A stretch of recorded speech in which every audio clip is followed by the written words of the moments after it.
Hello guys. तो आज हम बात करने वाले पेशी शरीर यानी कि हम देखेंगे कि हमारे शरीर में पेशी यानी मायोलॉजी यानी मसल्स कहाँ है क्या नहीं है। तो देखते हैं कि रस रक्त मांस मतलब कि रस रक्त मांस मांस हमारे पास में 3 नंबर पर आता है।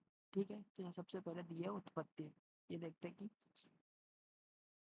उत्पत्ति अनुप्रवेश पेशीतम पेशी विभजित तथा ये अनुप्रवेश पेशीतम पेशी विभजित तथा ये चीज़ अपन ने और भी कहीं पढ़ी है लास्ट प्रीवियस लेक्चर में। तो आपको पता होगा अपन ने कहाँ पढ़ी थी। तो यहाँ पे अपन ने पढ़ी थी स्नायु, जब मैंने स्नायु पढ़ाया था परिभाषा साहिब में, तभी वहीं पे इसकी बात भी हुई थी। और उस देन फिर आता है कि यहाँ पे लिखा कि पित्त युक्त वायु अभिव्यक्त अभिव्यक्त मांस खंड पिशित में प्रविष्ट होकर उसे विभक्त कर पेशी की उत्पत्ति करता है। ये किसका स्टेटमेंट है? ये डलन का अधिक स्पष्ट करते हुए कहा है। ठीक है, फिर हमारे पास ये लिखा कि वायु पिशितम पास अनुप्रवेश पेशी विभजते पेशी मांस खंडम। ये भी यहाँ पे लिखा हुआ है कि इसका रेफरेंस यहाँ नीचे लगा कि वायु मांस धातु में प्रविष्ट होकर उन्हें पेशी के आकार में परिवर्तित कर देती है। उन्हें पुनः कहा। ठीक है, ये कहा कि जब वायु रहती है वो हमारे मांस धातु के अंदर जाती है और मांस धातु को किसके अंदर परिवर्तन करती है? तो वो करती है हमारी पेशी के आकार। ठीक है, नीचे फिर लिखा है कि मांस अवयव संघात परस्परम विभक्त पेशी इति उच्यते। ठीक, डेलन का दूसरा स्टेटमेंट है। उन्होंने क्या कहा दूसरे स्टेटमेंट में कि मांस अवयव यानी मांस सूत्रों के मिलने तथा वायु द्वारा उन्हें परस्पर विभिन्न आकारों में विभक्त करने से पेशी का निर्माण होता है। यहाँ पे दिए एक स्मॉल, ये हमें याद रखनी है, उत्पत्ति भी याद रखनी है और ये पेशी की डेफिनेशन छोटी सी याद रखनी कि पेशी दीर्घ मासम पेशी आकार है, मतलब कि जो दीर्घ आकार की मांस धातु से निर्मित रचना हो को पेशी करते हैं, बड़ी होती है। और मांस धातु से जो निर्मित होती है उसी को इन्होंने पेशी का आकार दिया। अभी मांस धातु क्या है ये सब हम धातु अलग से पढ़ेंगे फिजियोलॉजी में, लेकिन पहले हम हमारा ये वाला पोर्शन रचना शरीर का कंप्लीट करेंगे। उसके बाद हम वो करेंगे फिजियोलॉजी का पोर्शन आएंगे आर्य दो। ठीक, तो यहाँ पे लिखा कि अब तुम्हें तो बोल दिया कि जो दीर्घाकार मांस धातु है उससे निर्मित होती है पेशी। अब वो होती कैसी है वो? तो उन्होंने कहा कि इसका निर्माण रक्त धातु पर मांस अग्नि क्रिया से होता है। अभी आपको पता नहीं होगा, रस धातु मांस अग्नि क्रिया शायद धातु पोषण जब सर ने पढ़ाया होगा, धातु पोषण जिसमें न्याय पढ़े होंगे, अच्छी दरी न्याय और वो सारे न्याय पढ़े थे। मेरे को नहीं याद न्याय कौन से क्या है वो। अच्छी दरी न्याय हो गया हमारा, अलग कपोती न्याय, केदारी कुलिया न्याय, ये तीनों न्याय आपने वहाँ पढ़े होंगे। वहीं पे सर ने आपको पढ़ाया भी होगा कि हाँ, पोषण धातु क्या है, पोषण क्या है, फिर धातु का क्रम बता, रस से रक्त, मांस से रस से रक्त, रक्त से रस से रक्त, उसके बाद सार और कीट भाग बनाया होगा, कीट भाग में उसका वो निकाला होगा, फिर सार भाग में सूक्ष्म और उप धातु बने होंगे, सूक्ष्म और उप धातु उसकी अलग अलग निकाल के ऐसे एक फॉर्मेट आपको डायग्राम सर ने बताया होगा। तो वही है कि यहाँ पे भी वही है ये, उससे विभक्त हो गया। उसके बाद ये रक्त धातु पर मासा अग्नि की क्रिया से होता है।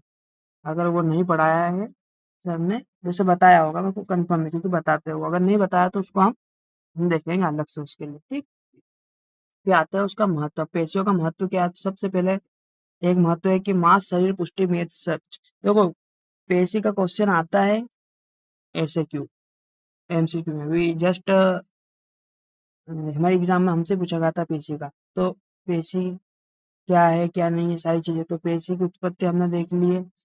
उसके बाद हमने पेशी के महत्व देख रहे हैं कि मांस शरीर पुष्टि मतलब मांस शरीर एवं मेद धातु की पुष्टि करता है। फिर दूसरा स्टेटमेंट दिया है सुश्रुत का कि शिरा स्नायु अस्थि पर्वाणि संधिश्च शरीराम पेशी भी संवृत्त नेत्र बलवंती भवंत्य। यानी कि यहाँ पे लिखा है कि शिराय स्नायु अस्थि पर और संधि वेन्स लिगामेंट अस्थि पर्व और संधीय पेशियों से ढकी रहती है, अर्थात पेशियां इन्हें आवृत करती है, मतलब कि पेशियां जो रहती है इन्हें ऊपर से कवर अप करती है, जिससे हम बलवती होती है, जिससे हम बलवान बनते हैं। ठीक है, नेक्स्ट सारंगधर ने कहा है तो ये हमें कोई नहीं, वो ऊपर के याद रखना ना कि पेशी, सॉरी उन्होंने ये याद रखना कि मांस शरीर पुष्टि में से और एक ये शिरा स्नान, अगर याद होता है ठीक, नहीं तो हिंदी बस ये एक तो याद ही रखना चाहिए, इतना तो होना चाहिए। अगर इतना भी नहीं आया तो फिर ये आयुर्वेद करने में कोई महत्व नहीं है। ठीक। ये सारंगधर का हिंदी में पढ़ेंगे, इन्होंने क्या बोला, मांसपेशी शरीर में बल की उत्पत्ति करती है तथा शरीर को दृढ़ता प्रदान करती है। बिल्कुल सही है। अगर पेशियां नहीं रहेगी, मसल्स नहीं रहेगी, तो हमारा शरीर बिल्कुल एकदम खोखला बेकार सा रहेगा। ठीक। क्योंकि आंकुंचन एवं प्रसार, आंकुंचन और प्रसार, आंकुंचन कौन से प्रसार मतलब कि फैलना, इसका मतलब है सिकुड़ना। आदि क्रियाओं का संपादन कंडरा के द्वारा होता है। कंडरा यानी हमारे लिगामेंट हो गए। अधिकतर पेशियां निवेश स्थान पर कंडरा है में परिवर्तित हो जाती है। इस प्रकार कंडरा मूल रूप से पेशी का ही एक भाग है। अतएव कुंचन प्रसार आदि चेष्टा, हमने एक जगह पढ़ा भी था, वहां पे देखा था कि पूर्ण रूप से जो हो जाएंगे वो स्नायु में जाएंगे, और जो अपूर्ण रहेंगे वो कार्टिलेज में जाएंगे, सॉरी अस्थि में जाएंगे, पूर्णवाद जो परिवर्तन हो जाएंगे। इसका एक है कि जब वायु, यहाँ से वायु शरीर में जाएगी, शरीर में जाके क्या करेगी, वो मांस में प्रविष्ट होगी, मांस से क्या जाएगी, वो पेशी के अंदर जाएंगी, और पेशी का निर्माण होगा, और वो आगे और भी जाएंगी, फिर वहां पे विभाजन होगा उनका, विभाजन होंगे तो वहां पे सार और खर और पीठ भाग, ऐसा एक दो चार्ट है, वो हम अगले अलग से देखेंगे। वो एक्स्ट्रा पॉइंट रहते हैं, ये सभी एक एक्स्ट्रा पॉइंट रहते हैं, क्योंकि हमें भी पढ़ाया नहीं गया था, लेकिन एक सर थे, ऐश्वर्या सर, वो अच्छे थे, उन्होंने बताया था अलग से, बोले ये की पॉइंट रहते हैं अलग से रहते हैं, ये पॉइंट अलग से रहते हैं, उनके लिए अलग से देखना। तो ये एक फ्लो रहता है, उसमें फिर आगे सार भाग से क्या बनता है, खर से क्या बनता है, कीट से क्या बनता है, सारी चीजें उसके अंतर्गत आती है, तो हम अलग से देखेंगे। ठीक है।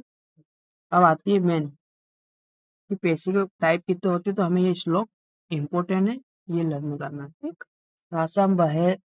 तासाम बहल स्थूल अणु, अगर तोड़ने में दिक्कत आ रही तो एक बार अर्थ देखो नीचे, बस ये जो दिया हुआ है नीचे यही के यही यहाँ ऊपर दिया हुआ है। ठीक है। तो हमें ऐसा घबराने नहीं, क्या इतना बड़ा श्लोक है तो क्या कैसे याद होगा, नहीं, हमें हिंदी देख लो।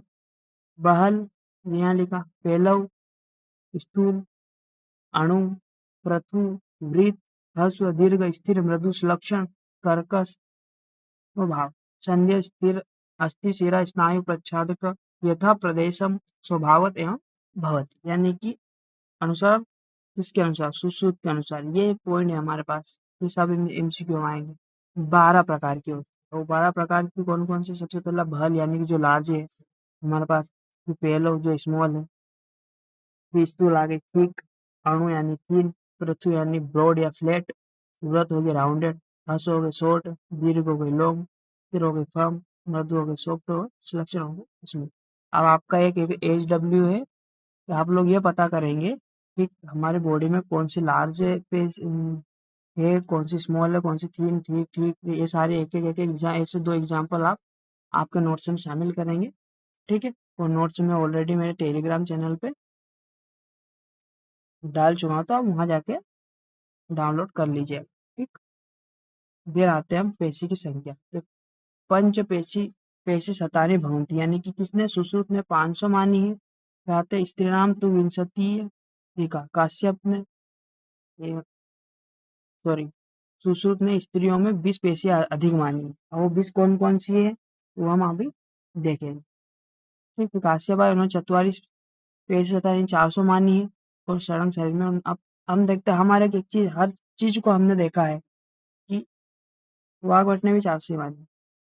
हम एक चीज हर बार देखते हैं, कौन सी, हम पूरे रचना में पढ़ते आए हैं कि सड़ंग में पेशी, सड़ंग सड़ंग का डिवीजन हम हर बार पढ़ते, तो यहाँ भी ऐसा कैसे सड़ंग में पढ़ेंगे, तो हमें याद रखना कि तासम चतवारी सतानी शाकासु, ये बोल रहे हैं तासम चतवारी सतानी, यानी कि 400 शाखा में कोष्ठ षट षष्टी है, मतलब कि 66, 66। फिर आते गिरवा प्रत्यय ऊर्ध्वे चतुस्त्री सतह, तो यहाँ पे दिया है कि यहाँ वो बोल रहा है कि गिरियावा में 34 हमने मानी, टोटल मिलके 500।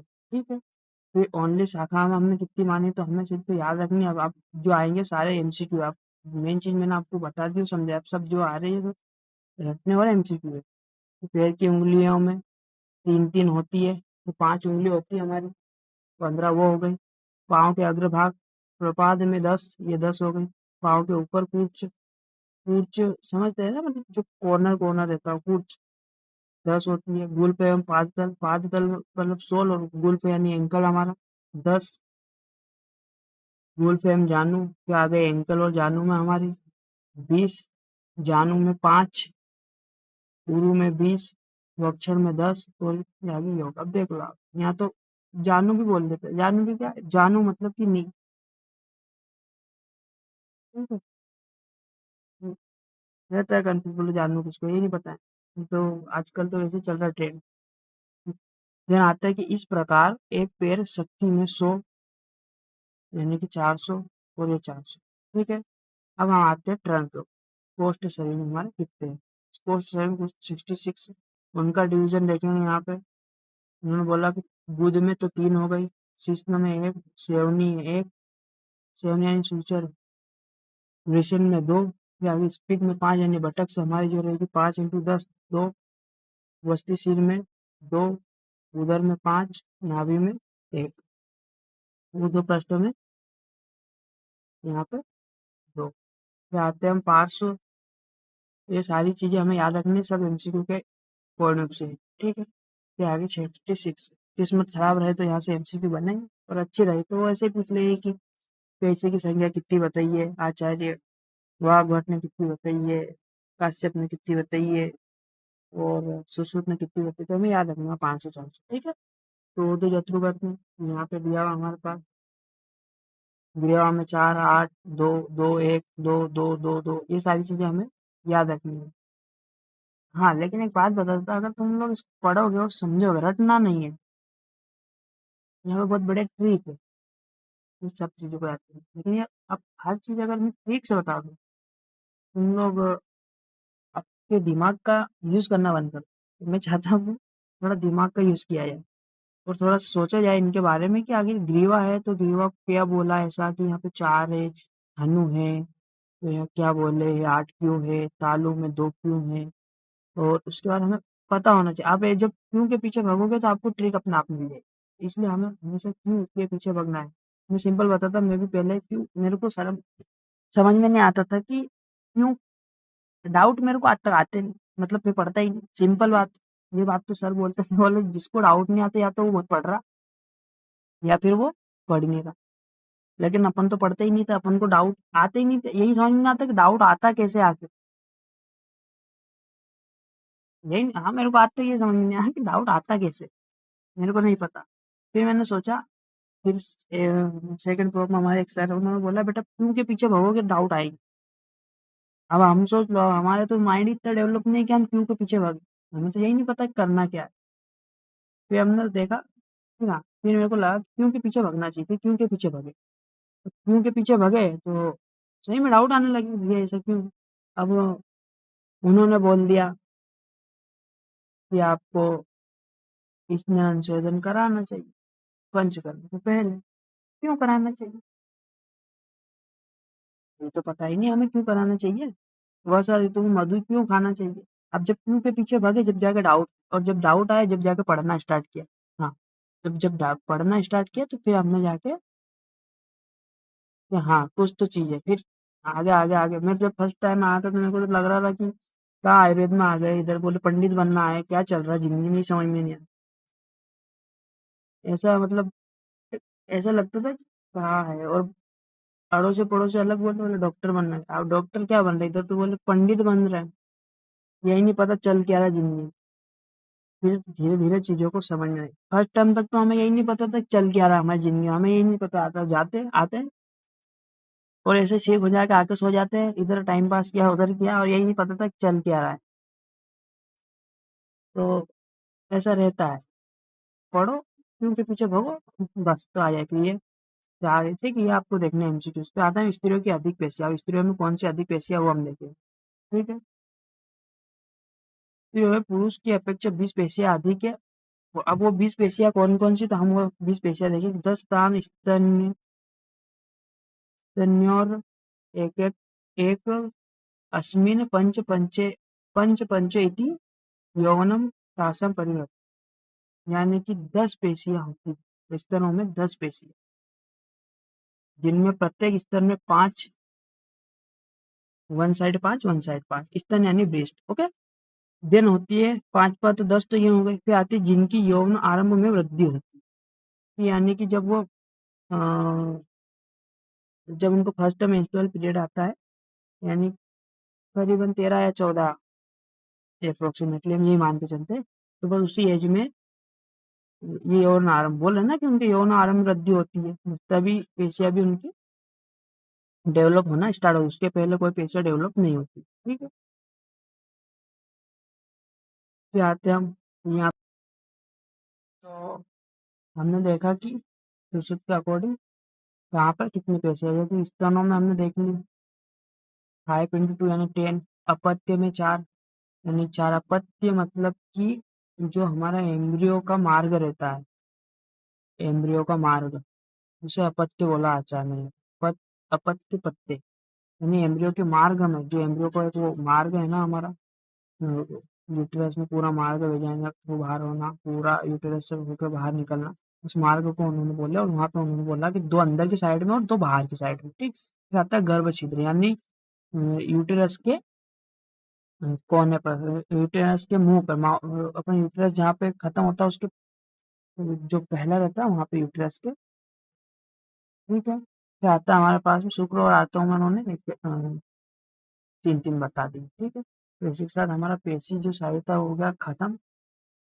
देन हम स्टार्ट करेंगे नेक्स्ट लेक्चर में। अब एक लेक्चर में सोच रहा था कि पोस्टर और आसे ही स्टार्ट करें, लेकिन इसको अभी हम यहाँ पे थोड़ा सा डिले करेंगे क्योंकि ये थोड़ा सा इजी है। और कला साइड 2 चैप्टर ये हमारे हैं, इसी करें तो हम सबसे पहले स्टार्ट करेंगे। अब नेक्स्ट लेक्चर में हम देखेंगे कि शिरा, धमनी और स्रोतस, मोस्ट इम्पोर्टेंट चैप्टर है ये, तो हम ये देखेंगे क्योंकि हमारे पास बड़े चैप्टर केवल 2 ही, एक शिरा धमनी स्रोतस वाला चैप्टर बड़ा है, देन एक आता है मर्म सारी। तो मर्म बहुत बहुत अच्छा है, ट्रिपली है, बस देखना पड़ेगा परिमाण परिणाम रचना भेद से, व्याभेद से। तो 5 5 4 4 सबके डिफिनेशन होते हैं मर्म में, बहुत बहुत ईजी है। 107 बताइए आचार्यों ने, उनका डिवीजन अंदर आएगा 44 8 11 21 33 2 4 5 से 8 10 ऐसे। तो हम वो नेक्स्ट लेक्चर में, तो हम पहले शिरा धमनी स्रोतस कंप्लीट करेंगे, तो मैं इसमें मेरे को लगेंगे 3 से 4 लेक्चर। तो सबसे पहले हम स्टार्ट करेंगे शिरा, शिरा खत्म करेंगे, फिर आएंगे धमनी पे, देन आएंगे स्रोतस पे। स्रोतस बहुत मोस्ट इंपोर्टेंट, यहाँ से LAQ बनता है। स्रोतस हम शिरा और धमनी दोनों हम अच्छे से पढ़ेंगे। यहाँ से धमनी में अवैध शिरा का क्वेश्चन बनता है, अवैध शिरा क्या है, कैसी दिखती है, क्या नहीं, ये सारी चीजें हम देखेंगे नेक्स्ट लेक्चर में। तो अभी मैं आज का लेक्चर यही हम समाप्त करते हैं, नेक्स्ट लेक्चर हम करते हैं शिरा धमनी। Thank you guys.